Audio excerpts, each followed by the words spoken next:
Mi padre me llamó fracasado por abrir un restaurante solo, pero ahora que tiene éxito me exige que se lo regale a mi hermano el favorito como si fuera suyo. Mi papá siempre tuvo claro cuál de sus hijos era el orgullo y cuál el problema.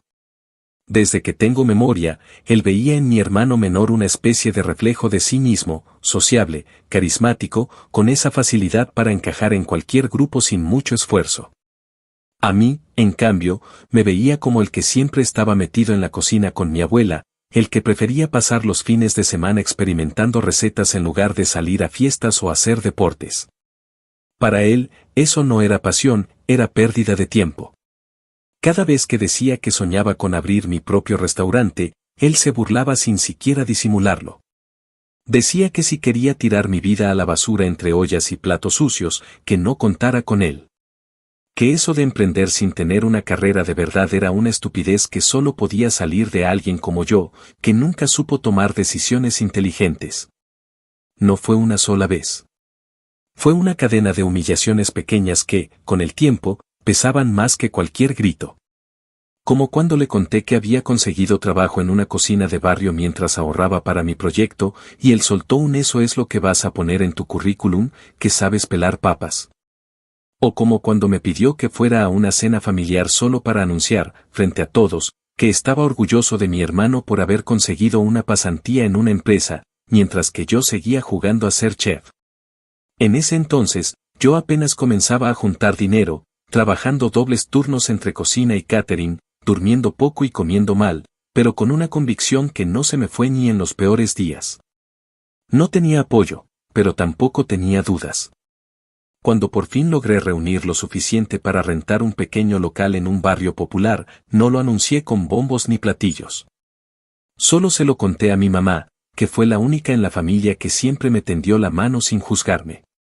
Ella, sin hacer mucho ruido, me ayudó a pintar las paredes, cosió manteles con telas recicladas y me acompañaba por las mañanas a buscar ingredientes al mercado.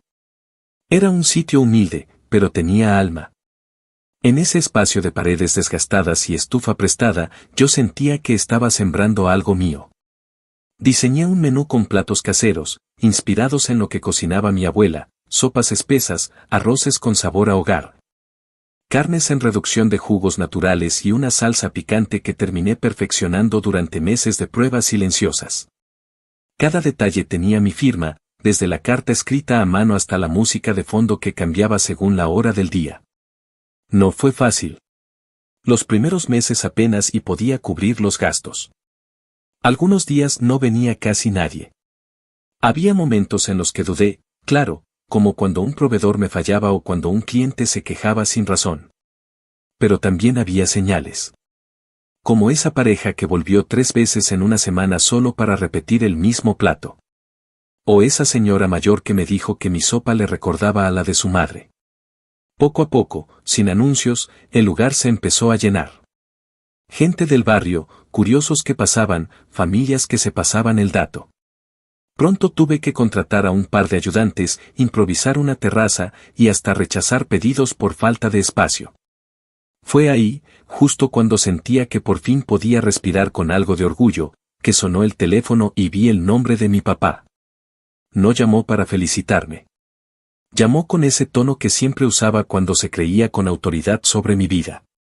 Dijo que ya había visto que el restaurante estaba despegando y que era momento de poner las cosas en orden. Según él, yo tenía que entender que el negocio no era solamente mío, porque él era parte de mi origen, de mis raíces, y sin eso no estaría donde estoy ahora. Luego vino lo que de verdad quería decir, que lo más justo era ceder el restaurante a mi hermano, que estaba desperdiciado en un trabajo de oficina y que con su perfil sabría llevar el lugar a un nivel más profesional. En ese instante no supe si reírme o gritar. Me senté frente a la barra, miré alrededor y pensé en cada madrugada de desvelo, en cada quemadura en los brazos, en los fines de semana que pasé cocinando mientras mis amigos viajaban. ¿Y ahora él pretendía que le entregara todo a alguien que no había puesto ni una sola silla? Me quedé en silencio, escuchando cómo mi papá hablaba de sacrificio familiar, como si él hubiera hecho algo más que burlarse.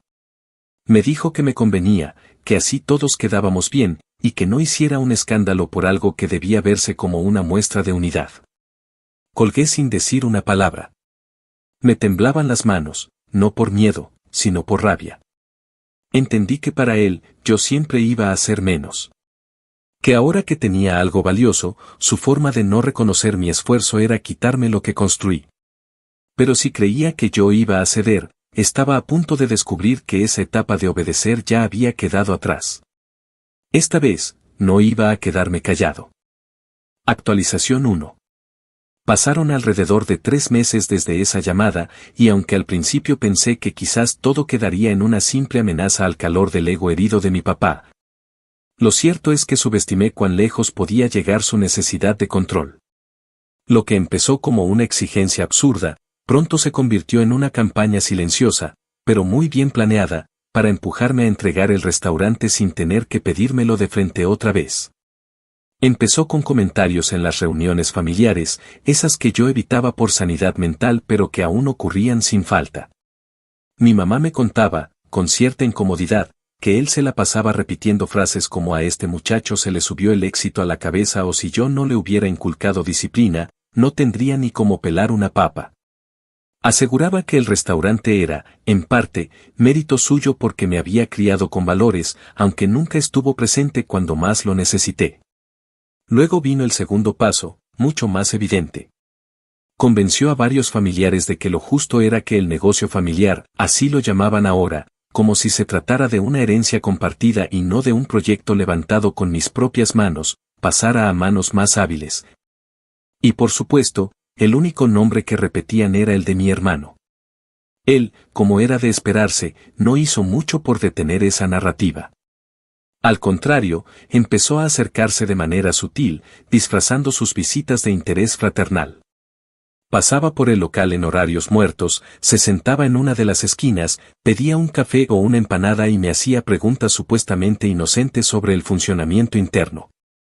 ¿Quién te lleva la contabilidad? Y si te enfermas, ¿quién queda a cargo? ¿Has pensado en expandirte? En otro contexto quizás habría agradecido la curiosidad, pero la forma en que me miraba mientras hablaba, como si ya supiera las respuestas o como si estuviera evaluando su futura propiedad, me revolvía el estómago. Lo más grotesco fue cuando intentó plantear todo como una propuesta de alianza. Se apareció un martes por la tarde, cuando estábamos a punto de cerrar, y me pidió 5 minutos para conversar. Me dijo que había hablado con papá y que ambos creían que lo mejor para todos era que él se hiciera cargo de la parte administrativa, mientras yo me encargaba de la cocina. Según él, era el equilibrio perfecto, porque yo era el artista, el que sabía del sabor, pero él tenía la visión empresarial. Yo te ayudo a crecer, tú te concentras en lo tuyo, y todos ganamos, dijo, como si la idea de que él se quedara con todo lo importante y yo con la estufa fuera un trato justo. Me contuve con toda la fuerza que tenía. No le grité, no lo insulté. Solo le dije que no necesitaba un socio, y mucho menos uno impuesto por alguien que nunca creyó en mí. Esa noche, al cerrar, me quedé solo, apagando luces y pasando trapos por las mesas. Caminé hasta la barra y me serví un café frío que había sobrado del turno. Me senté en la misma silla donde, 3 años atrás, había soñado con lo que hoy era realidad. Y fue ahí que me cayó el 20, ellos no iban a detenerse. Iban a seguir presionando, manipulando, mintiendo y posando de familia preocupada hasta que lograran hacerme ver como el villano por no ceder. Me conocían lo suficiente para saber que yo prefería el bajo perfil, que odiaba los conflictos, que por no romper la armonía a veces me tragaba cosas que me hacían daño. Y por eso, justo por eso, necesitaba cambiar la estrategia. Al día siguiente, sin decirle a nadie, pedí una cita con un abogado amigo de un cliente frecuente que me había ofrecido asesoría cuando apenas estaba arrancando.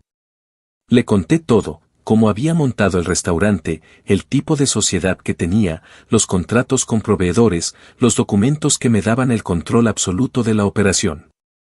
Me revisó todo y me felicitó por tenerlo tan en orden, pero me hizo una advertencia: esto no es solo legal. Esto es emocional. Y cuando la familia mete presión, los papeles se vuelven armas o escudos, según cómo los uses. Con su ayuda, empecé a blindarme aún más.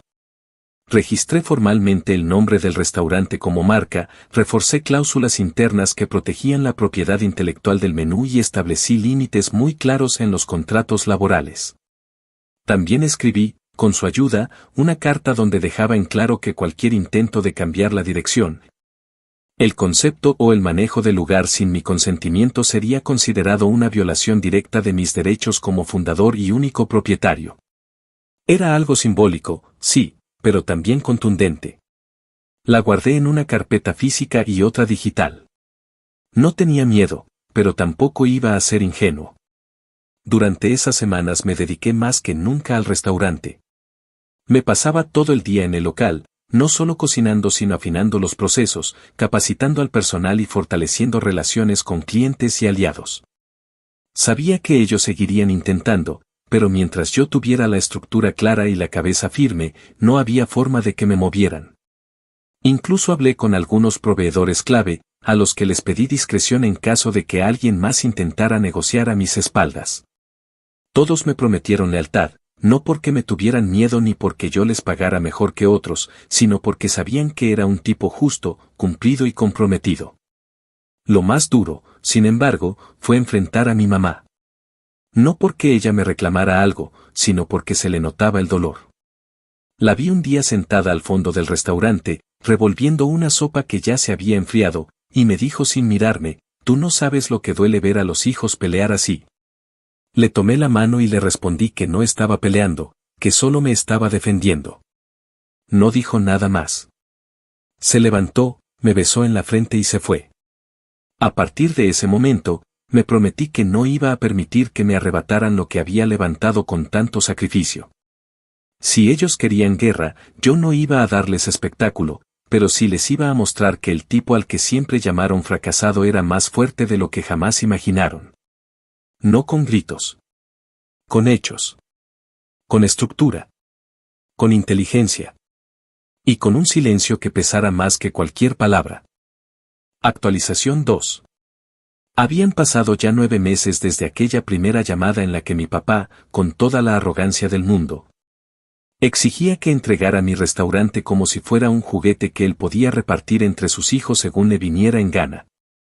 9 meses de tensión, silencios cargados en las reuniones familiares, visitas espontáneas de mi hermano y comentarios malintencionados que viajaban por boca de primos, tías y conocidos que ni siquiera se habían dignado a pasar por el local una sola vez desde su apertura.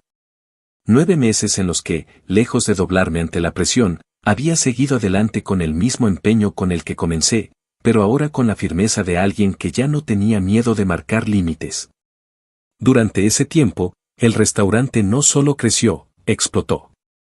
Empezamos a aparecer en reseñas gastronómicas independientes, en cuentas de Instagram con miles de seguidores, y en blogs de comida que destacaban tanto la calidad de los platos como el ambiente íntimo y familiar del lugar. No hubo publicidad pagada ni campaña de marketing. Fue pura recomendación de boca en boca, algo que siempre valoré más que cualquier estrategia fría. Con ese crecimiento vino la oportunidad de abrir una segunda sucursal, y aunque al principio dudé, porque no quería perder el control ni sacrificar calidad por cantidad, supe que era el momento. Teníamos lista de espera todas las noches. Había clientes que llegaban desde otros barrios solo para probar esa carne en salsa oscura que se deshace sola o la limonada de panela con hierbabuena que no sabía igual en ningún otro lado. Era ahora o nunca. Elegí un local en una zona en expansión, más amplio, con terraza y cocina abierta. Todo fue pagado con mis ahorros, sin préstamos, sin favores, sin familia. Lo hice al ritmo que ya me conocía, lento, cuidadoso y sin dejar de trabajar ni un solo día en la sede original. Cuando abrimos, organizamos una pequeña inauguración sin lujos, con música en vivo, platos gratis para los primeros en llegar y una exhibición de fotos con la evolución del restaurante desde sus primeros días. Me acompañaron amigos, vecinos, empleados y algunos antiguos clientes que se habían vuelto casi parte del inventario. De mi familia, solo fue mi mamá. Llegó con un pastel casero, me abrazó largo y me dijo en voz bajita, «No te imaginas cuánto me enorgullece que hayas llegado hasta aquí sin deberle nada a nadie». Pero la felicidad, como siempre en esta historia, no tardó en traer su contraparte. A las pocas semanas de la apertura, mi hermano apareció de nuevo. Esta vez no con su tono disfrazado de curiosidad, sino con una mezcla de amabilidad impostada y confianza que parecía ensayada. Se presentó en la nueva sucursal con un café de cadena en la mano, como si eso ya lo hiciera parte del concepto, y me pidió hablar en privado. Me llevó a una de las mesas del fondo y sin rodeos me dijo que, ahora sí, estaba listo para formar parte del negocio. Dijo que había tomado unos cursos cortos de administración gastronómica, que tenía contactos en redes sociales y que conocía a alguien que podía hacernos un video publicitario por muy buen precio. Me ofreció, literalmente, una fusión de talentos. Él se encargaba de la imagen, la expansión, los convenios, mientras yo seguía cocinando. Me lo dijo como si estuviera haciendo un sacrificio enorme, como si cederle la mitad de algo que no construyó fuera lo menos que podía pedir. Lo miré sin interrumpirlo y esperé a que terminara su discurso. Cuando lo hizo, le agradecí su entusiasmo con una frialdad que incluso me sorprendió a mí mismo. Le pedí que me acompañara a la oficina, un pequeño espacio en el segundo piso del local, decorado apenas con un escritorio, un par de sillas y una pizarra con anotaciones de pedidos y proveedores. Abrí una carpeta que tenía preparada desde hacía meses y le mostré los documentos de constitución de la empresa, el registro de marca, los contratos firmados con empleados y las cláusulas internas que protegían la identidad del restaurante. En cada hoja estaba mi nombre. No había copropietarios, no había vacíos legales, no había rendijas por donde pudiera colarse. Él los revisó uno a uno con una mueca tensa, sin hacer comentarios, como si esperara encontrar un error que nunca llegó. Al final, solo dijo, entiendo. No hay mucho que pueda hacer, ¿verdad? La pregunta no era inocente. No era una resignación sincera, sino una declaración camuflada. Sabía que, al no poder atacarme legalmente ni entrar por la puerta grande, iban a intentar hacerlo por otras vías. Y tenía razón. Pocas semanas después, mi papá comenzó a visitar el restaurante original con frecuencia, ya no como cliente, sino como espectador silencioso. Se sentaba en una de las mesas del fondo, observaba sin pedir nada, miraba a los meseros, evaluaba todo como quien inspecciona un terreno que quiere reclamar. No hablaba conmigo, no saludaba a nadie, simplemente se sentaba y observaba. A veces sacaba una libreta y escribía. Otras veces grababa con el celular. Un día le pregunté, sin rodeos, qué estaba haciendo. Me respondió que quería entender por qué ese lugar funcionaba tan bien. Yo le dije que funcionaba porque la gente sentía que había verdad en lo que hacíamos, y que eso no se podía copiar ni forzar. Me miró, hizo un gesto ambiguo con la cabeza y se fue. Fue entonces cuando decidí que ya estaba bueno de poner la otra mejilla. Aprovechando que la nueva sucursal estaba dando frutos y que los números nos permitían pensar en acciones más grandes, organicé un evento interno para todo el personal, amigos cercanos, aliados y un par de clientes fieles. En medio del brindis, tomé el micrófono y conté brevemente la historia del restaurante, cómo empezó, con quién, qué significaba para mí. Y al final, mostré en una pantalla las imágenes de los contratos, las firmas, los registros, los archivos escaneados con fechas y sellos. No lo hice para presumir. Lo hice porque sabía que en algún momento alguien iba a tratar de decir que yo me robé algo que no era mío, o que aproveché una estructura familiar para beneficiarme.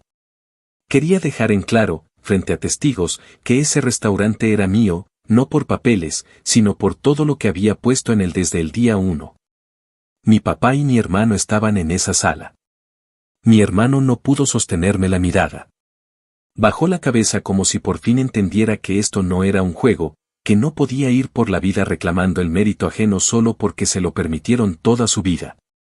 Mi papá, en cambio, permaneció con expresión de piedra, inmóvil. Al salir, se acercó y me dijo en voz baja, ya veo que no vas a ceder. Le respondí que no iba a ceder, y que lo que más dolía no era que intentaran arrebatarme algo, sino que nunca pensaron en celebrarlo conmigo. Porque en el fondo, no les dolía estar fuera del proyecto. Les dolía que yo hubiera logrado todo sin ellos. A partir de esa noche, supe que la guerra silenciosa había terminado. Ya no iban a buscar apoderarse de nada por la fuerza, porque ya sabían que era imposible. Pero también supe que eso no significaba que todo estaría en paz. Solo había pasado a una etapa más sutil, más hipócrita. El daño ya estaba hecho. Y ahora yo tenía muy claro que mi restaurante no solo era mi trabajo. Era mi trinchera. Mi bandera. Y nadie, absolutamente nadie, iba a tocarlo sin consecuencias. Actualización 3. Un año después de haber abierto la segunda sucursal, el restaurante ya no era solo un negocio en expansión, era una especie de testimonio viviente de lo que se puede construir con terquedad, pasión y el deseo de callar bocas con trabajo silencioso. En ese tiempo no solo había logrado consolidar una clientela fiel en ambas sedes, sino que también había conseguido algo que me parecía aún más valioso: respeto. No solo el de quienes venían a comer o trabajaban conmigo, sino el mío propio. Porque después de años agachando la cabeza frente a las opiniones de los demás, empecé a mirarme distinto, como alguien que había demostrado que no necesitaba ser el favorito de nadie para convertirse en alguien digno. Lo curioso fue que, en ese proceso de consolidar lo que había construido, empecé a cambiar yo también. Y no por el éxito, sino por la claridad. Antes, todo lo que hacía estaba atravesado por la rabia contenida, por esa necesidad desesperada de probar que mi papá estaba equivocado, que mi hermano no era mejor que yo también valía. Aunque me lo hubiera negado toda la vida. Pero al ver cómo las cosas fluían, al escuchar a mis empleados hablar con orgullo del lugar, al leer mensajes de gente que decía que nuestras comidas les habían devuelto recuerdos de infancia o ayudado en días duros, entendí que ya no se trataba de ellos. Que el restaurante ya no era una respuesta a nadie, sino una declaración de lo que era capaz de crear cuando dejaba de buscar validación y simplemente hacía lo que sabía hacer. Fue con esa mentalidad que surgió la idea de un nuevo proyecto. Ya no solo quería que el restaurante creciera. Quería que sirviera para algo más que alimentar cuerpos. Quería que también alimentara sueños. Entonces, empecé a gestar, en silencio, un programa de becas para jóvenes con interés en la cocina pero sin recursos para estudiar.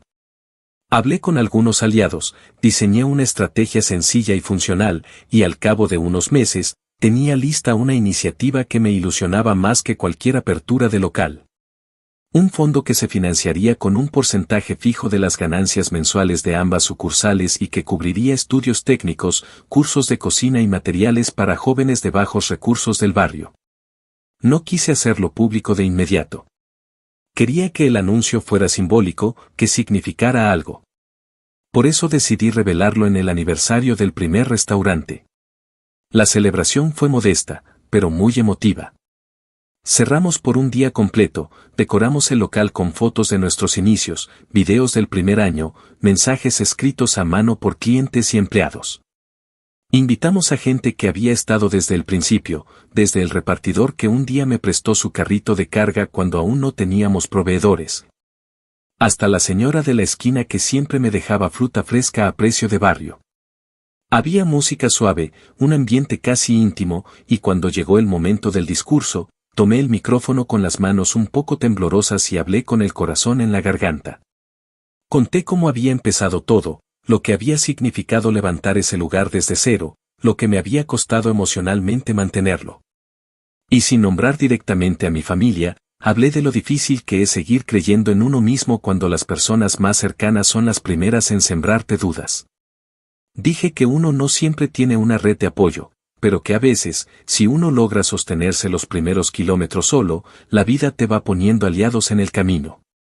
Al final, anuncié el programa de becas. Dije que ese restaurante me había dado mucho más de lo que esperaba, y que ahora era momento de devolver algo. La ovación fue larga y cálida. Sentí que por fin, después de tantos años, había convertido el dolor en algo útil. Lo más inesperado fue que, entre los asistentes, estaba mi hermano. Había llegado solo, sin previo aviso, y se había mantenido en la parte trasera durante todo el evento. Cuando terminé de hablar, se me acercó con una expresión difícil de descifrar. Me dio un abrazo corto, casi incómodo, y me dijo que quería hablar más a fondo del proyecto. Al principio pensé que era otra excusa para meterse donde no debía, pero luego me explicó, con una sinceridad que no le conocía, que desde que todo se había enfriado, había empezado a replantearse su vida. Me dijo que, por primera vez, se había puesto a ver el trabajo que yo hacía, y que entendía que no era un juego ni una suerte pasajera. Me pidió disculpas. No fue una disculpa grandilocuente, pero se sintió real. Me dijo que no quería meterse en el restaurante, que sabía que eso ya no tenía lugar, pero que si necesitaba ayuda para coordinar la parte logística del programa, él quería ofrecerse. Tú tienes el corazón de esto. Yo puedo ayudarte a que funcione, fueron sus palabras exactas. Accedí, no por ingenuo ni por nostalgia, sino porque entendí que quizás era mejor tenerlo cerca bajo mis términos, que verlo intentarlo por fuera en secreto. Le puse condiciones claras, nada de involucrarse con las operaciones del restaurante, nada de contacto con proveedores ni personal, y todo lo que hiciera con el programa de becas pasaría primero por mi aprobación. Aceptó sin dudarlo. Y durante los meses siguientes, cumplió. Se dedicó de lleno a armar estructuras, a visitar escuelas, a seleccionar candidatos con criterio, y por primera vez, vi en él a alguien útil. No por su apellido, no por ser el hijo favorito, sino porque se estaba ganando ese lugar con trabajo. Mi papá, en cambio, no dijo ni una palabra sobre el evento. Fue invitado, como todos los años, pero no asistió. Envió un mensaje por medio de una tía, diciendo que tenía compromisos y que esperaba que hubiera salido todo bien. Yo no esperaba menos. Pero una semana después, apareció por el restaurante. No como antes, en silencio y con mirada de juez, sino esta vez con un aire más tibio. Me pidió sentarse conmigo un momento. Dijo que había visto en redes sociales el anuncio del proyecto y que, aunque no lo iba a admitir en voz alta, sentía algo parecido al orgullo. Pero no duró mucho en ese tono. Minutos después, como quien no quiere la cosa, volvió a deslizar la idea de tener una participación simbólica en el restaurante. Que por todo lo que había pasado, por lo que habíamos vivido, por lo que significaba el apellido en el cartel, él sentía que algo suyo debía estar reflejado ahí. Le respondí con calma, pero sin titubeos. Le dije que no le iba a mentir ni a dorar la píldora. Que ese restaurante no existía gracias a él, sino a pesar de él. Que había aprendido mucho en el proceso, sí, pero sobre todo había aprendido a proteger lo que era mío. Que ya no buscaba su aprobación y que, aunque me doliera, tampoco la necesitaba. Le ofrecí un café, se lo tomó en silencio, y se fue. Desde entonces no volvió a mencionarlo. A veces pasa por el local, se sienta un rato, mira el movimiento, y se va. No sé qué piensa, pero tampoco me quita el sueño. El restaurante sigue creciendo. El programa de becas ya tiene a sus primeros egresados. Y yo, por primera vez, siento que todo lo que viví sirvió para algo más que una historia. Sirvió para que otros también puedan contar la suya. Actualización 4. 1 año y medio después de haber inaugurado la segunda sucursal y 6 meses después de haber puesto en marcha el programa de becas, el ritmo de mi vida se había transformado por completo. Lo que en su momento fue un sueño solitario que apenas podía sostener con mis manos cansadas y mis noches sin dormir, se había convertido ahora en una estructura sólida, compleja, pero perfectamente funcional.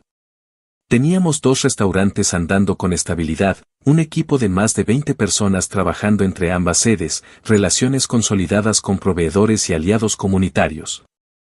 Y un proyecto educativo que no solo estaba generando impacto real en la vida de jóvenes talentos, sino que me había devuelto la fe en la posibilidad de usar los negocios para algo más que sobrevivir.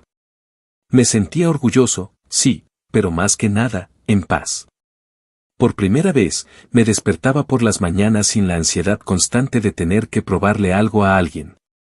Ya no era el hijo soñador ni el hermano incapaz, era simplemente yo, viviendo de lo que construí con mis propias reglas. Ese periodo de estabilidad me permitió planear lo que por mucho tiempo fue solo una idea suelta, abrir una tercera sede, esta vez en una zona estratégica de la ciudad. Dentro de un mercado gastronómico de reciente apertura. Era un espacio moderno, pensado para emprendedores del sector de alimentos, compuestos de distintos estilos y una clientela diversa, joven y con buen poder adquisitivo. Lo interesante del concepto era que cada restaurante compartía zonas comunes, lo que hacía que el flujo de gente fuera constante y variado. No era el tipo de lugar donde yo me habría imaginado años atrás, cuando mi menú apenas consistía en 3 platos y una bebida, pero ahora tenía la madurez, los recursos y el equipo para intentarlo sin poner en riesgo lo ya ganado. El proceso fue largo. Tuve que ajustar algunas recetas, rediseñar la carta, adaptar los tiempos de servicio y entrenar a un nuevo grupo de empleados para un modelo más dinámico. Pero cada paso que di lo hice con absoluta conciencia de lo que significaba. Ese nuevo local era la confirmación de que el éxito no había sido una casualidad ni una racha buena, sino el resultado de una estructura construida con paciencia y visión. El día de la apertura, sin grandes anuncios ni medios presentes, las filas comenzaron antes de que termináramos de montar el letrero. Algunos eran clientes fieles de las otras sedes que se alegraban de tenernos más cerca, otros eran curiosos que se dejaban guiar por el aroma que salía de la cocina. Yo, desde el fondo del local, los observaba con una mezcla de humildad y orgullo. No por las ventas, sino por la historia detrás de cada plato que se servía. Y como ya era costumbre en mi vida, con cada nuevo logro aparecía también la sombra del pasado. 2 semanas después de que la tercera sede estuviera en funcionamiento, mi papá volvió a aparecer. Esta vez no llamó ni mandó mensajes a través de terceros.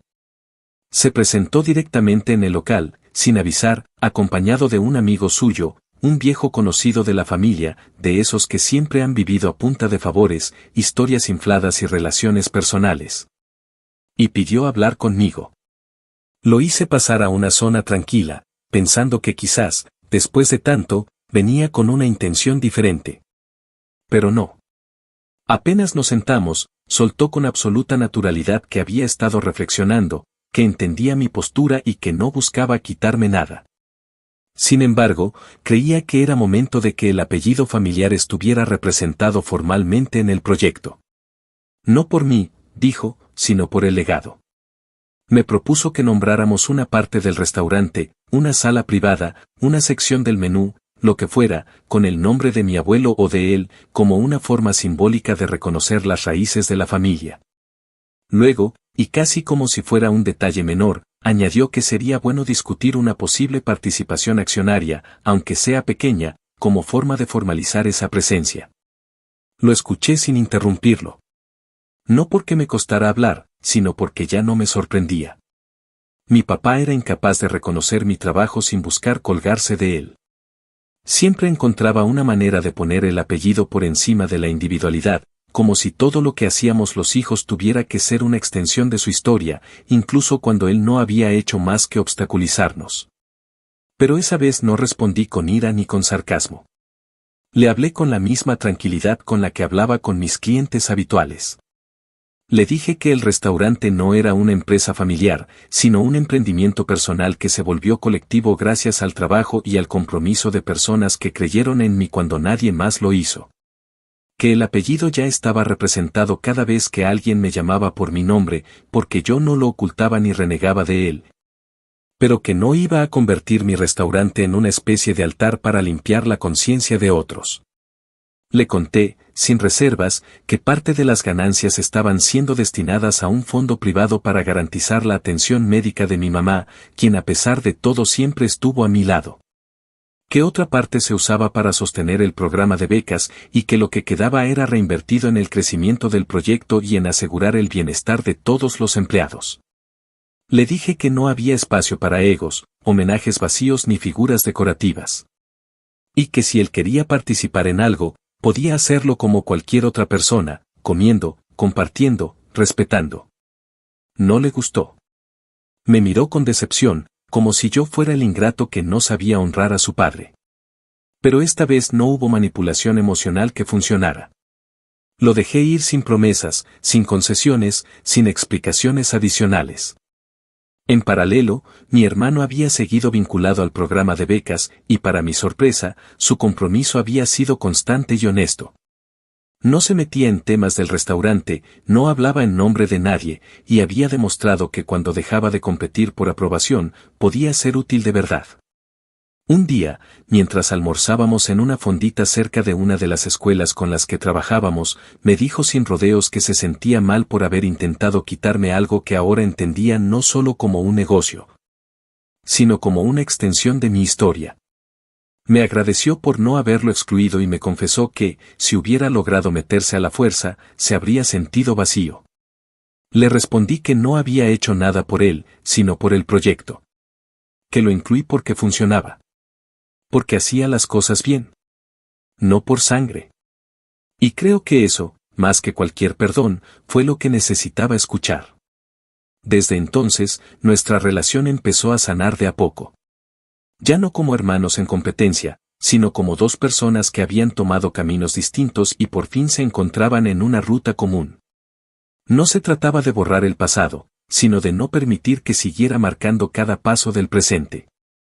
En cuanto a mi papá, nunca volvió a pedirme nada directamente.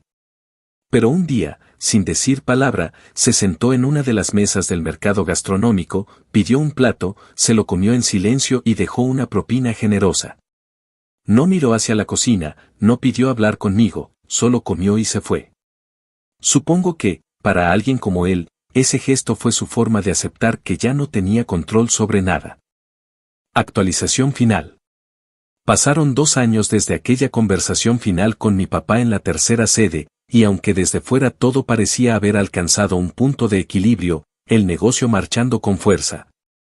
La relación con mi hermano por fin encauzada y la figura de mi padre cada vez más ausente de cualquier intento de apropiación, en el fondo sabía que había algo más que cerrar. No por ellos. Por mí. Porque durante tanto tiempo mi vida giró alrededor de demostrar que valía, que podía, que merecía respeto, que había algo más allá de ser el que no siguió el camino correcto.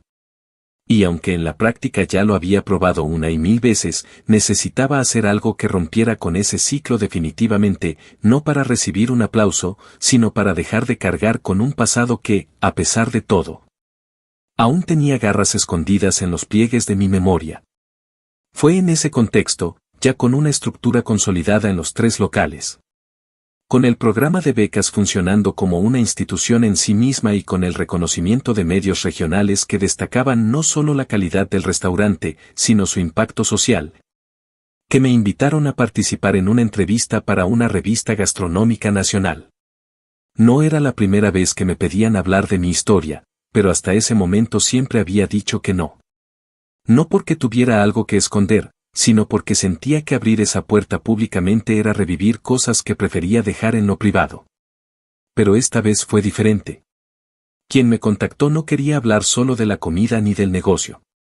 Quería hablar del camino, del trasfondo, del hombre que estaba detrás de los platos, de lo que había costado llegar ahí sin familia, sin contactos, sin el clásico empezó con ayuda de... Y lo que más me convenció fue que no querían que maquillara nada. Acepté con la condición de que no se mencionaran nombres reales. No por miedo, sino porque no quería convertir la historia en un ajuste de cuentas directo. Quería que hablara por sí sola. La entrevista fue larga, pausada, humana. Conté desde el inicio, sin edulcorar nada, cómo fui el hijo al que nadie apostó, cómo levanté el primer local con mis ahorros mientras mi papá se burlaba y mi hermano ni aparecía. Cómo transformé cada crítica en un turno extra y cada burla en una receta nueva, cómo me vi solo, cansado, agotado y aún así nunca me rendí. Hablé del programa de becas, de los estudiantes que habían conseguido trabajo gracias a sus cursos, de los proveedores del barrio que ahora vivían mejor porque nosotros pagábamos puntual y tratábamos con respeto. De los empleados que entraron como ayudantes y ahora eran jefes de cocina o encargados de turno. Y al final, dije una frase que no había planeado pero que salió sola: mi restaurante no nació para vengarse de nadie, pero con cada plato que sirvo, demuestro que los fracasados, cuando se levantan solos, lo hacen para nunca volver a agacharse. La entrevista se publicó en una edición especial, con fotos tomadas en las 3 sedes, con testimonios de trabajadores y estudiantes beneficiados por el fondo. Y aunque no mencionaba directamente a mi padre ni a mi hermano, cualquiera que conociera nuestra historia lo entendía sin necesidad de explicaciones. El impacto fue inmediato. No solo a nivel de negocio, porque las reservas se dispararon y llegaron invitaciones para conferencias, colaboraciones y nuevos espacios en ferias gastronómicas, sino también en lo personal. Gente que conocía desde hace años, pero que nunca supo el trasfondo, me escribió para pedirme disculpas por haber creído que mi éxito venía de la familia. Vecinos que antes ni me saludaban pasaban ahora por el restaurante solo para decir que les daba orgullo ver cómo alguien del barrio había llegado tan lejos sin tener que vender su alma ni renunciar a sus raíces. Lo más inesperado, sin embargo, fue la reacción de mi papá. No me llamó. No me escribió. No me mandó a nadie. Solo apareció un martes en la tarde en la sede original, cuando el local estaba a media capacidad, y se sentó solo en la mesa del rincón, la misma desde donde solía observar en silencio. Lo vi desde la cocina, dudé si salir o no, pero decidí quedarme donde estaba. Pidió lo de siempre, ese guiso de carne que jamás reconoció que le gustaba, y cuando terminó, pidió la cuenta. Dejó el doble del valor como propina y al irse, entregó en caja un sobre cerrado. No decía remitente, solo tenía mi nombre. Lo abrí más tarde, en casa. Dentro había una carta escrita a mano. No era larga. Decía, en resumen, que había leído la entrevista, que había visto el video que publicaron como parte del artículo y que entendía, por fin, que me había equivocado al querer quitarme algo que nunca fue suyo. No sé si puedo recuperar el respeto de un hijo que hice sentir menos toda su vida, pero si algún día me permites comer contigo no como padre, sino como un cliente más, sabré que hiciste algo que yo no supe hacer nunca. Perdonar sin pedir nada a cambio. No lloré. No me rompí. Solo sentí, por primera vez, que esa parte de mi historia había terminado. No porque él hubiera cambiado ni porque las heridas se hubieran borrado, sino porque ya no tenía poder sobre mí. Me senté con el sobre entre las manos, lo guardé en una caja junto con el primer recibo de venta del restaurante, el contrato del primer alquiler y la copia del primer menú. No como un símbolo de reconciliación, sino como una línea trazada entre el antes y el después. Porque esa carta, como todo lo demás, había llegado tarde. Y aunque yo no guardaba rencor, tampoco iba a volver a mendigar afecto ni reconocimiento de quien siempre creyó que podía comprarlo con una palabra. Hoy, mientras escribo esto desde la oficina de la sede del mercado, rodeado de fotos de empleados riendo, de pizarras llenas de ideas nuevas, de bandejas saliendo llenas de comida hecha con amor, no siento orgullo. Siento justicia. Justicia silenciosa, cotidiana, real. El restaurante sigue siendo mío, no porque lo diga un papel, sino porque cada centímetro de estas paredes fue ganado con fuego, con grasa, con dedos cortados, con clientes difíciles, con días sin dormir. Con voces que me dijeron que no podía. Y aunque ahora todo esté en calma, en el fondo sigo siendo ese muchacho que pelaba papas mientras soñaba con un local propio. Solo que ahora, ese sueño se convirtió en hogar. En legado. En mi historia. Y nadie, absolutamente nadie, va a quitármela.